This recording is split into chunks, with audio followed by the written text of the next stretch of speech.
Hello everyone, welcome back to my channel friends. आज के video में हम क्लास 6 एनसीईआरटी हिस्ट्री का सेकंड चैप्टर डिस्कस करेंगे।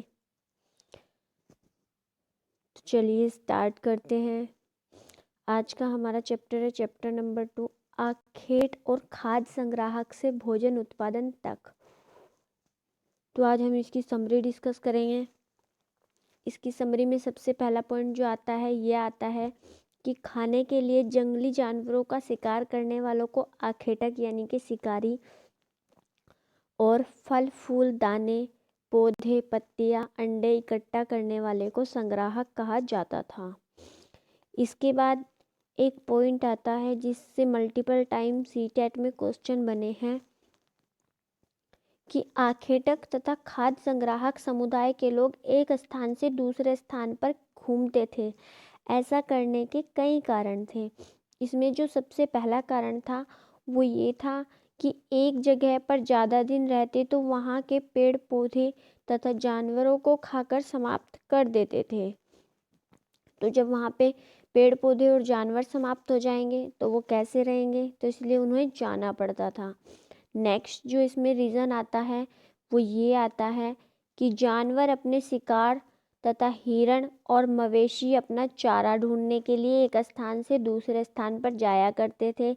इस कारण लोग भी इनके पीछे पीछे चले जाते थे। नेक्स्ट जो रीज़न है वो ये है कि पेड़ पौधों में फल फूल अलग अलग मौसम में आते हैं, इसलिए भोजन की तलाश में उपयुक्त मौसम के अनुसार ये अलग अलग इलाकों में घूमते थे। नेक्स्ट जो रीजन है वो ये है कि पानी के बिना रहना किसी भी प्राणी या पेड़ पौधे का जीवित रहना संभव नहीं होता।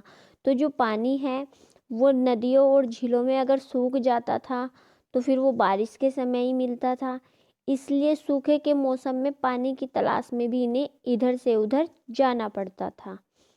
इसके बाद जो हमारा पॉइंट आता है वो आता है आरंभिक मानव के विषय में जानकारी, और ये किसके द्वारा, ये पुरातत्वविदों के द्वारा। तो उस समय मानव ने अपने औजार पत्थरों लकड़ियों और हड्डियों से बनाए होंगे। इनमें से जो पत्थर के औजार हैं वो आज भी अवशेष के रूप में बचे हैं। इसके बाद औजारों से क्या काम होता था, तो औजारों से फल फूल काटने, हड्डियाँ मांस काटने, पेड़ों की छाल काटने, लकड़ियाँ काटने तथा जानवरों की खाल उतारने का काम किया जाता है। हड्डियों या लकड़ियों के मुट्ठे लगाकर भाले तथा बाण जैसे हथियार भी बनाए जाते थे। मुट्ठे तो आप समझते ही होंगे, जो किसी भी धारदार वस्तु के पीछे ऐसे पकड़ने का होता है, जैसे चाकू के पीछे पकड़ने का होता है ये, या फिर किसी भी तरह की चीज़ के पीछे जो ये पकड़ने का होता है उसको हम मुट्ठा कहते हैं। नेक्स्ट जो हमारा पॉइंट है वो ये है कि लकड़ियों का प्रयोग औजार के साथ साथ ईंधन तथा झोपड़ियाँ बनाने के लिए भी किया जाता था। तो ये इस तरह क्वेश्चन बन सकता है कि आरंभिक मानव के जीवन में लकड़ी का क्या उपयोग था। तो आप ये बता सकते हैं कि आरंभिक मानव जो लकड़ी से है वो औजार बनाता था, ईंधन बनाता था, झोपड़ियाँ बनाता था, और उनके जो औजार थे उनके मुट्ठे भी बनाता था। इसके बाद जो नेक्स्ट पॉइंट है वो ये है कि पुरास्थल क्या है। तो पुरास्थल उस स्थान को कहते हैं जहाँ औजार बर्तन अन्य वस्तुओं के अवशेष मिलते हैं, और ये अवशेष जो हैं जमीन के ऊपर, जमीन के अंदर, कभी कभी समुद्र एवं नदी के तल में भी पाए जाते हैं। तो ऐसे क्वेश्चन बन चुका है कि अवशेष कहाँ कहाँ पाए जाते हैं।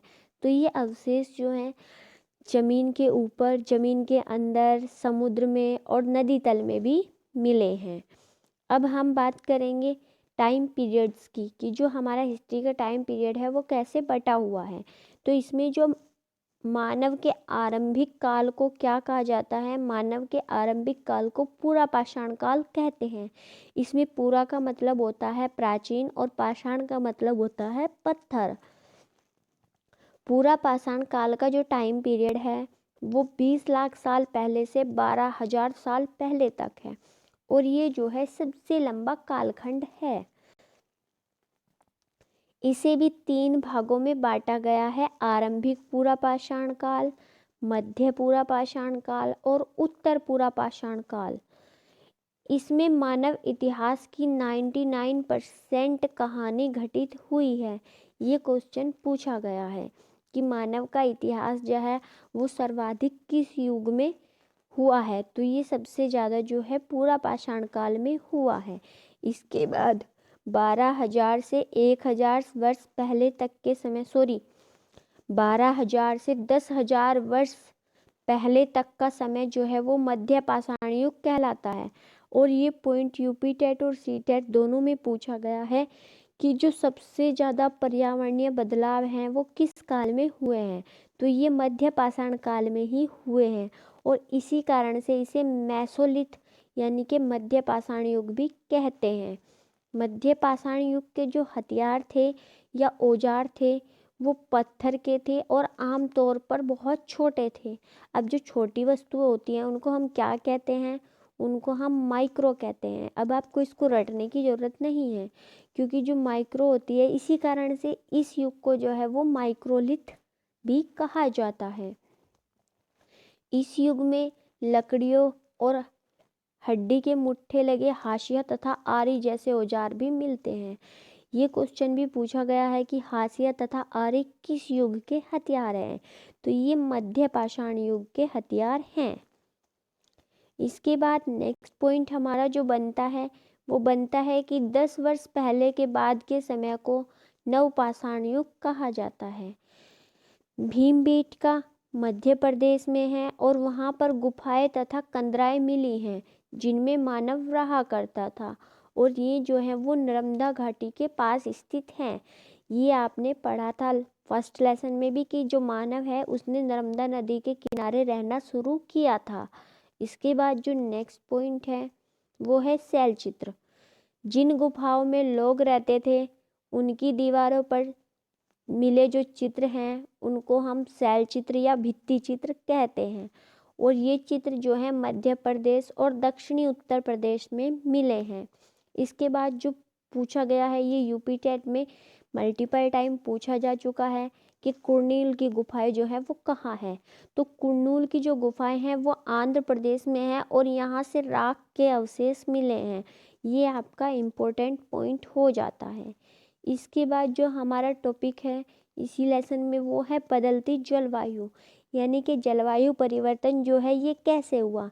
तो ये मैंने आपको अभी बताया कि जो सबसे ज़्यादा पर्यावरणीय बदलाव थे वो मध्य पाषाण काल में हुए थे, और लगभग 12,000 साल पहले मध्य पाषाण काल में दुनिया की जलवायु में परिवर्तन आए और गर्मी बढ़ने लगी। इससे जो है क्या हुआ, इससे घास के मैदान, हिरण, बारहसिंगा, भेड़ बकरी और गाय जैसे जानवरों की संख्या बढ़ने लगी। अब इन जानवरों की संख्या बढ़ी तो ह्यूमन के लिए भी सरवाइव करना आसान हो गया, क्योंकि वो इन्हीं के ऊपर निर्भर था। तो जलवायु में परिवर्तन आने से बारिश भी बढ़ी, जिससे कि इन लोगों की संख्या बढ़ी, घास के मैदान बढ़े। और फिर क्या हुआ, तो मानव जो है वो जानवरों का शिकार करने इनके पीछे आए, और वो इनका शिकार करने के लिए इनके पीछे आते थे तो उन्हें इनके बारे में पता चल गया कि ये क्या क्या खाते पीते हैं, इनकी हैबिट्स क्या हैं और इनके प्रजनन का समय क्या है। इस तरह मानव जब इनके बारे में जानकारी हासिल कर लिया था तो उसके बाद मानव ने इन्हें पकड़कर पालने की सोची होगी। अब जो इम्पोर्टेंट क्वेश्चन है वो ये है कि मछली भी मध्य पाषाण युग का प्रमुख भोजन था। तो ये क्वेश्चन भी पूछा गया है कि मछली किस युग का प्रमुख भोजन थी, तो ये मध्य पाषाण युग की थी। इसी दौरान गेहूँ, अनाज, धान आदि अनाज जो है वो प्राकृतिक रूप से उगने लगे होंगे, यानी कि ये सबसे पहले अपने आप ही उगे होंगे और मानव ने इन्हें बटोरना शुरू कर दिया होगा, और धीरे धीरे फिर मानव इनको उगाना सीखकर कृषक बन गए होंगे। अब आपसे ये क्वेश्चन पूछा जा सकता है कि मानव कृषक कैसे बना, तो इसको पॉइंट्स में दे दिया जाएगा और आपको आंसर करना होगा। इसके बाद जो नेक्स्ट पॉइंट बनता है वो ये बनता है कि मानव का जो सबसे पहले नंबर का पालतू पशु था वो कुत्ता था, ये तो आप सभी को पता होगा। लेकिन अगर पूछा जाए कि दूसरे नंबर पर पालतू पशुओं में कौन से जानवर आते हैं, तो इसमें जो है भेड़ बकरी आते हैं। इसके बाद जो पॉइंट है, धीरे धीरे मानव ने पालतू पशुओं को अपनी ओर आकर्षित करके और जंगली जानवरों से इनकी सुरक्षा करके धीरे धीरे स्वयं पशुपालक बन गए होंगे। मानव द्वारा पौधे उगाने और बसने जानवरों की देखभाल करने की प्रक्रिया को जो है ये बसने की प्रक्रिया नाम दिया गया। ये क्वेश्चन भी सीटेट में पूछा गया है कि बसने की प्रक्रिया क्या थी। इसके बाद जो हमारा नेक्स्ट पॉइंट बनता है वो कुछ पुरातत्व स्थलों से बनता है। अलग अलग टाइम पीरियड के पुरातत्व स्थल आपसे पूछे जाते हैं और आज तक एक भी सीटेट का एग्ज़ाम ऐसा नहीं हुआ है और ना ही यूपी टेट का जिनमें इन पुरातत्व स्थलों से क्वेश्चन नहीं बना हो। बस थोड़ा सा अंतर ये रहता है कि सीटेट में स्टेटमेंट बनाकर पूछा जाता है और यूपी टेट में एज अ फैक्ट पूछ लिया जाता है। तो इसमें जो सबसे पहले पुरातत्व स्थल हैं वो पूरा पाषाण काल के हैं और पूरा पाषाण काल के जो पुरातत्व स्थल हैं उनमें भीमबेटका, हुसगी और कुरनूल की गुफाएं स्थित हैं। और कुरनूल की गुफाएं तो आप स्पेशली याद रखेंगे कि इनसे राख मिली है और ये आंध्र प्रदेश में हैं। इसके बाद जो हमारा आता है वो मध्य पाषाणिक पुरातत्व स्थल हैं। तो मध्य पाषाणिक पुरातत्व स्थल जो है वो ब्रह्मगिरी और आदि चंदलूर हैं। इसके बाद जो हमारे सबसे ज़्यादा पुरातात्विक स्थल हैं वो हमारे हैं नवपाषाणिक। तो नवपाषाणिक पुरास्थल में ब्रुझोम, मेहरगढ़, चिरांद, कोहलडीवा, महागढ़ा, दोआजली, हेडिंग, हल्लूर और पेयमपल्ली शामिल है। इसके बाद जो पॉइंट है वो ये है कि इमाम गांव जो है वो एक आरंभिक नगर था और अनाज के उपयोग के बारे में भी सीटेट में क्वेश्चन बना है। तो इनमें से आप लोगों को 3 तो पता रहते हैं, लेकिन जो चौथा है ये हमें अक्षर करके नहीं पता रहता और हमारा क्वेश्चन जो है गलत हो जाता है। तो उस समय जो अनाज का उपयोग था वो बीज बोने के रूप में, खाद के रूप में, उपहार के रूप में और भंडारण के रूप में होता था।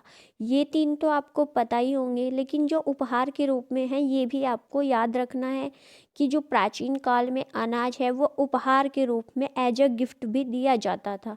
इसके बाद नेक्स्ट पॉइंट है कि जब मानव ने अनाज का प्रयोग बीज के रूप में करना शुरू किया तो उसने एक ही स्थान पर लंबे समय तक रहना शुरू कर दिया।